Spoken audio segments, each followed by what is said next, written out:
In the previous episode, I described the accomplishments of the Plandemic strategy, which are made possible by concerted action. In this episode, I will describe its failures, which are caused by a fundamentally wrong approach. While the objectives pursued behind the Plandemic strategy are correct, as they address planetary security prerogatives, the means by which they are being pursued are incorrect. And that is why the system is failing, or at best succeeding only temporarily and only partially, and doing more harm than good in the long run. Its failures are as follows. First and foremost, it has failed to build a solid foundation for a great reset. A better world cannot be built on a foundation of lies, yet that is precisely what is being attempted. To create and sustain the illusion of a highly infectious killer virus as a front for accomplishing the structural change necessary to address overconsumption, overpopulation, and overabuse of nature, which require long-term commitment and a radical change in human behavior, can only end in failure.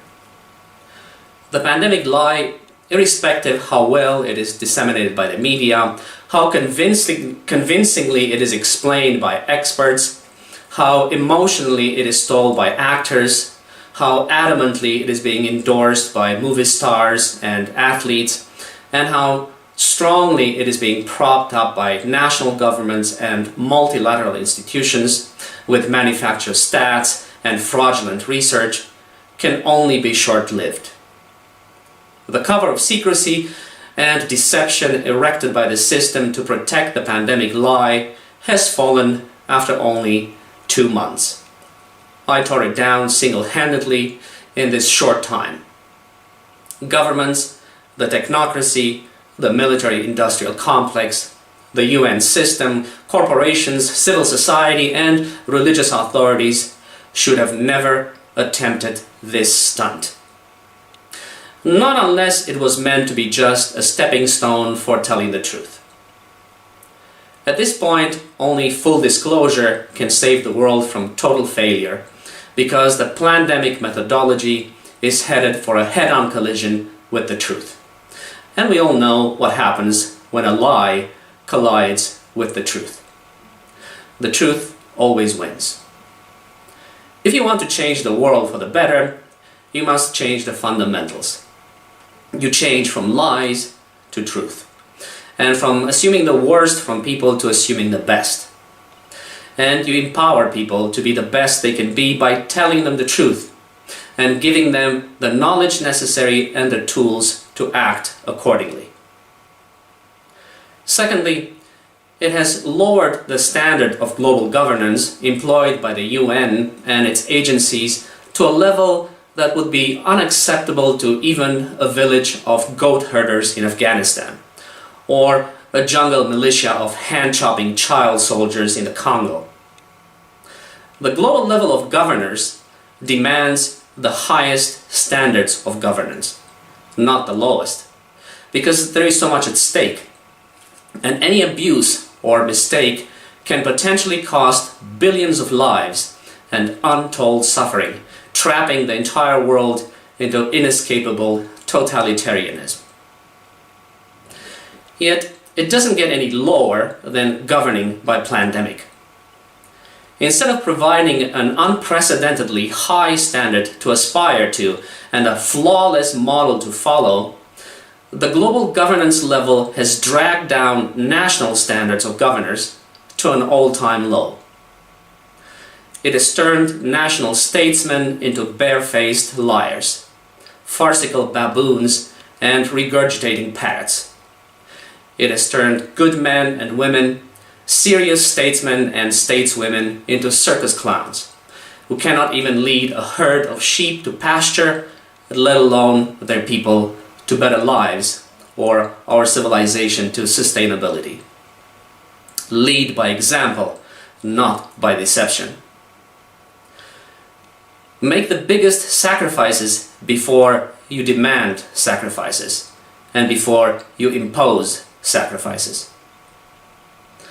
If you want people to consume less and have carbon neutral footprints, you start by redistributing obscene wealth, outlawing conspicuous consumption, confiscating the palaces and mansions of the ultra-rich and turning them into orphanages, cultural centers and hostels, and by making personal aircraft and yachts illegal.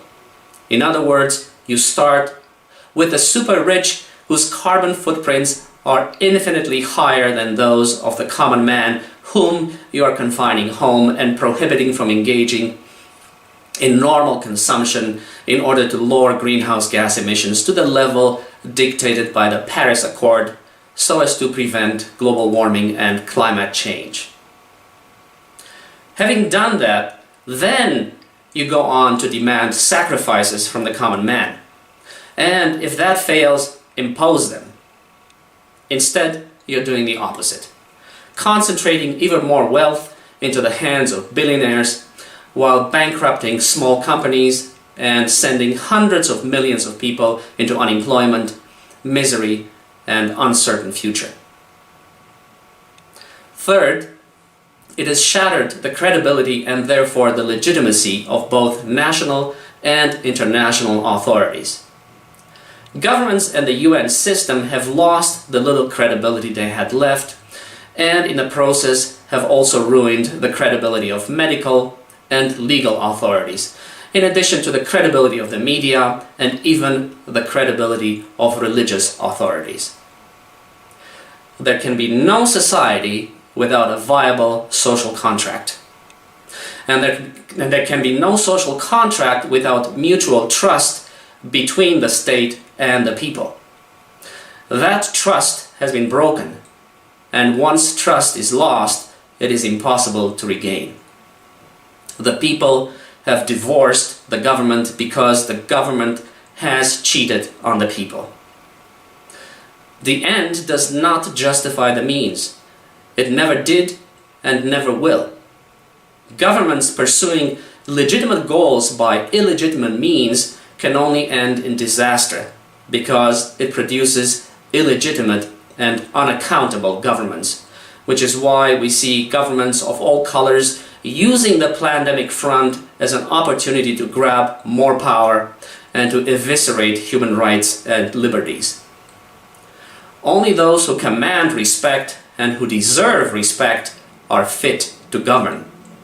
Those who cannot even respect themselves because they lack the courage and strength to lead and have only the ability to mislead will never bring peace between men, harmony between men and civilization, let alone forge a better world. What they bring is lawlessness. What they sow is discord. And what they will reap is wrath followed by punishment. Fourth, it has failed to set science on a pedestal so high as to command the respect, let alone the obedience of the population. You have attempted to replace blind faith in God with blind belief in science, to prop up the state, and have left the world devoid of both. God, and therefore faith, as well as science, and therefore knowledge. False science is being shamelessly used to keep the population terrified of an invisible enemy that does not exist. A virus that inhabits only the imagination of fraudulent scientists in the service and for the manipulation of desperate politicians. The objectivity of science has been irrevocably perverted by turning research into a misinformation and propaganda tool and a weapon to exact obedience from a confused and confounded population who has learned to believe no one because everyone lies. You have compromised the authority of science to prop up the missing authority of the state and rob the world of any credible authority, leaving our civilization without a rudder in a sea of trouble. Fifth, it has failed to resolve the conflict between personal, national, global, and planetary security prerogatives because it did not first create a planetary well-being authority, a supreme authority to pursue openly, justly, and humanely the planetary security prerogatives that threaten our very existence. Instead of resolving this conflict with a proper geopolitical body, with a clear mandate and a stated purpose that brings order to the chaos of global politics and arms every human being on the planet with the knowledge and the tools to be assets in the struggle for our existence, you have rendered us all into liabilities. Sixth, it has turned everything into the opposite of what it was meant to be. Health authorities are now the handmaidens of genocide. The media is now the tool of ignorance. Science is now the disseminator of falsehoods. The law is now the purveyor of injustice, and religion is now the epicenter of faithlessness. Everything holy, everything sacred, everything fundamental in our society, in our civilization has been destroyed and replaced by a counterfeit black hole that sucks us into an accelerating vortex towards social, political, fiscal, moral, and ethical implosion. Seventh, it has traumatized an entire generation of children who now live in fear of death and disease, in fear that at any second they can lose their parents to an invisible enemy that lurks in the very air we breathe. You are attempting to heal the body of our planet by making the mind of man incurably sick. And you will destroy both planet and man. Eighth, it has gagged and muzzled the entire world to cover up the truth and to protect the lies you have invented as a strategy to circumvent democratic checks and balances, the rule of law, moral law, man's innate sense of right and wrong, and even our God-given right to free will. You have, in other words, set yourselves not only above the law, but also above God and nature by trying to annihilate free will, silence conscience, and blind consciousness. The entire governing structure, the corporate world, and the institutions of the first, second, third, and fourth estates are now trapped in an echo chamber of abject lies and a make-believe world that has nothing to do with the reality. An upside-down artificial universe that violates the laws of nature and the sensibilities of man. As such, you have robbed the world of the ability to have a clear picture of what needs to be done and of how to do it.